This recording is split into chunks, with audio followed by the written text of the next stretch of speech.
Bonsoir à tous. Claude Durieux a donc cédé ses fonctions de gouverneur de la province de Hainaut à Tommy Leclerc. Faisons donc connaissance avec notre nouveau commissaire du gouvernement dont la fonction est encore trop souvent méconnue. Voilà. À 42 ans, Tommy Leclerc, le nouveau gouverneur de la province de Hainaut, est le plus jeune parmi ses pairs. Ancien président du conseil provincial, il abandonne la politique pour la gestion de la cité, du vivre ensemble en province de Hainaut. Mais au fait, un gouverneur, ça sert à quoi? Il est le commissaire du gouvernement wallon au sens où beaucoup d'actes ont été régionalisés, et notamment vis-à-vis des pouvoirs locaux. Le gouverneur reçoit une partie de la tutelle des zones de police et des CPAS et a comme territoire d'action la province. Les communes et la province sont les deux unités de ce qu'on appelle les pouvoirs locaux. Les pouvoirs locaux, c'est une compétence régionale.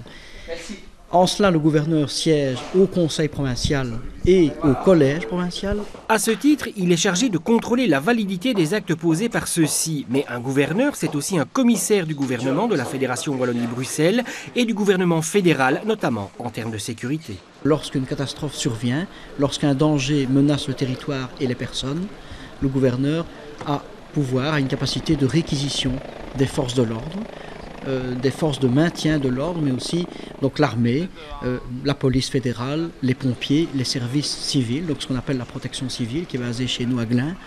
Autant de services qui doivent être coordonnés au mieux. Le gouverneur ne les chapeaute pas de manière permanente, car chacun de ces services dispose d'une hiérarchie propre, mais le gouverneur a un pouvoir de réquisition au cœur d'un comité d'urgence, si vous voulez, et qui se réunit ici dans nos murs, à quelques encablures de mon bureau, qui s'appelle le centre de crise, où nous avons les dernières technologies, des lignes téléphoniques sécurisées, de grands écrans qui permettent, par exemple, de visualiser une situation sur le terrain au départ des caméras des hélicoptères de la police fédérale, et de donner des instructions en temps réel au départ des images.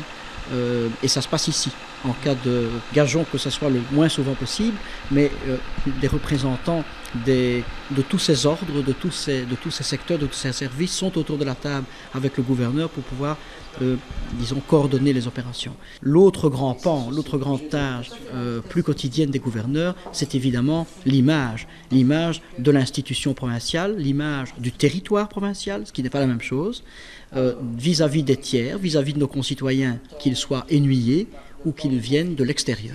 Et là, le gouverneur travaille en symbiose avec le collège provincial pour maintenir, pour upgrader, pour dimensionner, pour muscler cette image d'attractivité que doit avoir le territoire provincial. S'il est asexué politiquement, c'est-à-dire qu'il ne représente plus un parti politique, un gouverneur a une vocation à transcender les clivages dans l'intérêt du plus grand nombre. Nous ne sommes ni dans le législatif, ni dans l'exécutif, ni dans le pouvoir judiciaire. Le gouverneur n'est pas dans la logique de la séparation des pouvoirs, il est dans l'esprit de la réunion de ceux-ci, de l'union de ceux-ci. C'est en cela qu'il incarne la volonté de stabilité de nos institutions et singulièrement du pays.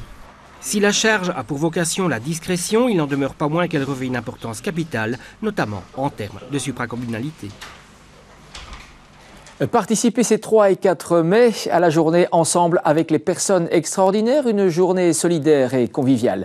Le sport pour tous, c'est le thème de cette 6e édition et nous y reviendrons bien entendu ensemble la semaine prochaine. À très bientôt.